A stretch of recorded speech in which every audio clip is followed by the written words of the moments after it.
بسم اللہ الرحمن الرحیم۔ السلام علیکم۔ میں سید ابوالحسن زیدی۔ آج ہم بات کریں گے سر سید احمد خان کی contribution per for the development of Pakistan, یا یوں کہیے کہ اگر یہ پوچھا جائے علی گڑھ کی تحریک نے قیام پاکستان کے لیے فضا کس طریقے سے ہموار کی، تو اس پر آج ہم نے بات کرنی ہے۔ جنگ آزادی 1857 کو انگریزوں نے بغاوت ہند کا نام دے کر مسلمانوں پر ظلم کے پہاڑ توڑے، ان کی جائیدادیں ضبط کیں، طویل سزائیں دی گئیں، چوراہوں پر پھانسیاں دی گئیں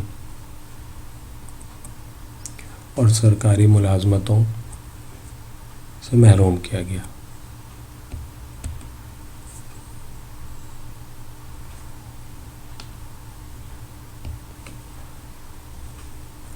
سرکاری ملازمتوں سے محروم کر دیا گیا۔ نتیجہ کار مسلمانوں کا سیاسی اور معاشی قتل عام کیا گیا۔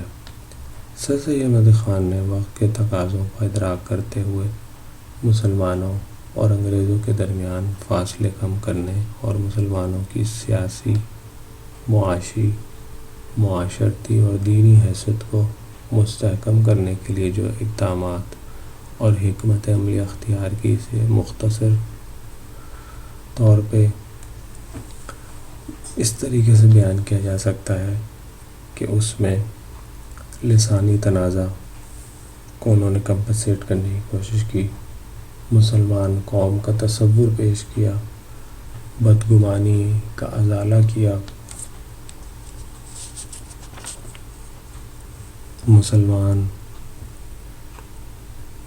مسلمانوں کی حالات ملازمتوں کے حوالے سے بات کی، انگریز مسلم مفاہمت کی بات کی، کانگریس سے لا تعلقی کی تلقین کی، تحریک پاکستان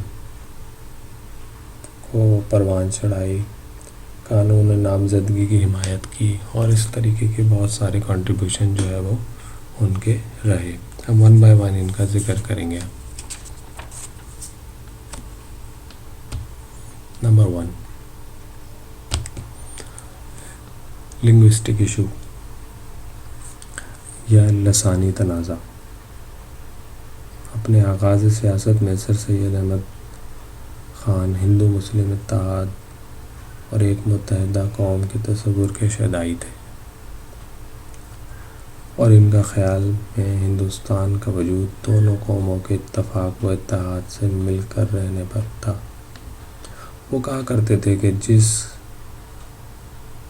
روز ان دونوں قوموں میں محبت اور مروت نہ ہو تو ہندوستان کا وجود خطرے میں پڑ جائے گا، اور اگر یہ دونوں قومیں علیحدہ ہو گئیں تو ہندوستان جو ایک گھر کی تقسیم ہو کر بدصورت ہو جائے گا۔ یعنی سر سید احمد خان تقسیم ہند کے خلاف تھے اور ہندوستان کو ہندو مسلم متحدہ قومیت کا ایک وطن دیکھنا چاہتے تھے۔ وہ کہا کرتے تھے کہ ہندو اور مسلمان یہاں صدیوں سے مل کر رہتے چلے آئے ہیں، لہٰذا ان کا خون، رسم و رواج، عادات و خصلت، ثقافت، یہاں تک کہ دونوں کی زبانوں سے مل کر ایک متحدہ زبان اردو وجود میں آئی ہے۔ وہ صرف مذہب کے علاوہ ان دونوں کو ایک ہی قوم باور کرانے پر مصر ہوا کرتے تھے۔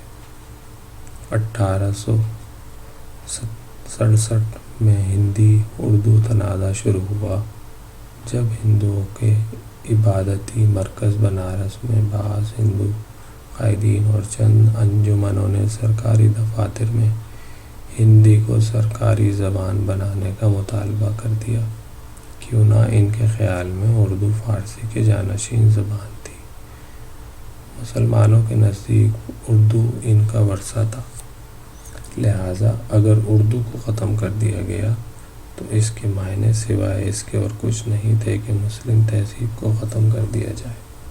اس موقع پر سر سید احمد خان کو پہلی بار احساس ہوا کہ وہ ہندو مسلم متحدہ قوم کے تصور کے حوالے سے غلطی پر تھے، جس کا اظہار انہوں نے بنارس کے کمشنر سے کیا کہ انہیں یقین ہو گیا تھا کہ آئندہ ہندو مسلمان کسی منصوبے پر مشترکہ طور پر نہ صرف عمل نہیں کر سکیں گے بلکہ ان دونوں قوموں کے درمیان اختلافات کی خلیج وسیع سے وسیع ہوتی جائے گی۔ اردو ہندی قضیے کا نہ صرف متحدہ قوم کے تصور کے بنیادوں کو ہلا دیا بلکہ سر سید اور مسلمان رہنماؤں کا زاویہ نظر یکسر بدل گیا۔ اس واقعے کے بعد ہندو اور مسلمان ہر لحاظ سے دو علیحدہ قوم نظر آنے لگے۔ پہلے تو دونوں کے درمیان امتیاز کے لیے صرف ہندو اور مسلمان کا عقیدہ تھا، اب ان امتیازی عوامل میں دو اور عوامل شامل ہو گئے، یعنی تمدن اور زبان۔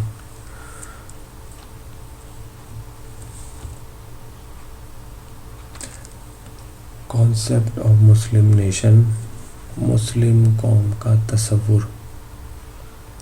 مسلمان کے لیے اس سے قبل کمیونٹی یا فرقے کا لفظ استعمال کیا جاتا تھا۔ سر سید احمد خان نے پہلی بار ان دونوں اصطلاحات کو ترک کر کے قوم کا لفظ استعمال کیا اور اس طرح سر سید نے مسلمانوں کے درمیان قومیت کا تصور کو مستحکم کیا۔ انہوں نے مسلمانوں کو کلمہ طیبہ کی بنیاد پر ایک قوم کہا، کیوں نہ بلا امتیاز فرقہ مسلمان ایک ہی کلمہ کا زبان اور دل سے اقرار اور ایمان لا کر مسلمان کی تعریف میں شامل ہوتا ہے۔ انہوں نے نوجوان نسل کو پیغام دیا کہ قوم کی بہبود سے مراد اسلام کو قائم رکھ کر ترقی کرنا ہے۔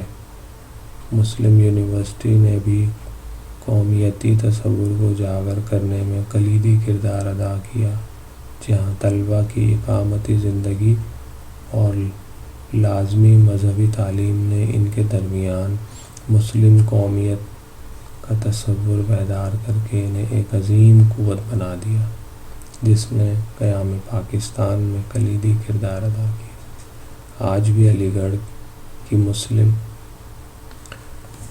مسجد ایک ہے، لیکن شیعہ اور سنی دونوں اس مسجد میں جمعۃ المبارک کو وقفہ دے کر اپنی اپنی جماعتیں قائم کر کے نماز ادا کرتے ہیں۔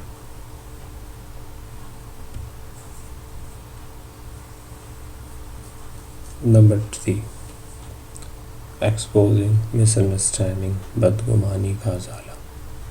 1857 کی جنگ آزادی، جسے انگریز نے غدر کا نام دیا، ہندو مسلم اتفاق کا نتیجہ تھی، لیکن ہندوؤں کی سازشی ذہن نے سارا الزام مسلمانوں کی طرف منتقل کر دیا اور انگریزوں کو یقین دلا دیا کہ یہ سارا فساد مسلمانوں کا پھیلایا ہوا تھا۔ تاریخ شاہد ہے کہ انگریزوں کی اس غلط فہمی کی مسلمانوں کو کتنی بھاری معاشی، معاشرتی اور سیاسی قیمت ادا کرنا پڑی۔ انگریزوں کی اس غلط فہمی کا ازالہ کرنے، انہیں صحیح حقائق سے آگاہ کرنے اور مسلمانوں سے بہتر تعلقات استوار کے لیے تحریر کو ذریعہ بناتے ہوئے 2 رسائل جاری کیے۔ اول نمبر 1 اسباب بغاوت ہند اور دوسرا محمدن آف انڈیا۔